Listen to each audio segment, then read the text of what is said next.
गंगा ने अपने 8 पुत्रों को जन्म के तुरंत बाद नदी में बहा दिया था। यह घटना महाभारत के आदि पर्व में वर्णित है और इसके पीछे एक गहरी पौराणिक कथा जुड़ी हुई है। राजा शांतनु और गंगा का विवाह हुआ था। विवाह से पहले गंगा ने एक शर्त रखी थी, तुम मेरे किसी भी कार्य में हस्तक्षेप नहीं करोगे, चाहे वह कैसा भी क्यों ना हो। अगर तुमने मुझे रोका तो मैं तुरंत तुम्हें छोड़कर चली जाऊंगी। शांतनु ने यह शर्त स्वीकार कर ली। इसके बाद गंगा ने एक एक करके 7 पुत्रों को जन्म दिया और उन्हें तुरंत नदी में बहा दिया। शांतनु यह सब देखकर दुखी होते रहे, लेकिन वचनबद्ध होने के कारण उन्होंने कुछ नहीं कहा। जब 8वें पुत्र का जन्म हुआ और गंगा उसे भी बहाने जा रही थी, तब शांतनु से सहन नहीं हुआ और उन्होंने उसे रोक लिया। इसी क्षण गंगा ने उन्हें उनकी शर्त याद दिलाई और कहा कि अब वह उन्हें छोड़कर चली जाएगी। लेकिन उन्होंने 8वें पुत्र को नहीं बहाया और उसे साथ ले गई।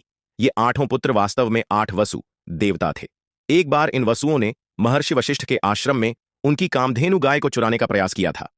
यह अपराध होने पर वशिष्ठ आर्षि ने उन्हें श्राप दे दिया कि वे सब धरती पर जन्म लेंगे। इनमें से एक वसु प्रभास इस चोरी का प्रमुख दोषी था। बाकी 7 उसके साथ थे, लेकिन मुख्य अपराधी वही था। तब वसुओं ने गंगा से प्रार्थना की कि वह पृथ्वी पर उनकी मां बने और उन्हें जन्म के तुरंत बाद मुक्त कर दें, ताकि वे लंबे समय तक मानव जीवन न भोगें। गंगा ने उनकी प्रार्थना स्वीकार की और 7 वसुओं को जन्म के बाद नदी में बहाकर मुक्ति दिला दी। 8वें वसु प्रभास को, जो प्रमुख दोषी था, लंबे जीवन तक धरती पर रहने का श्राप मिला। वहीं आगे चलकर भीष्म के रूप में प्रसिद्ध हुआ।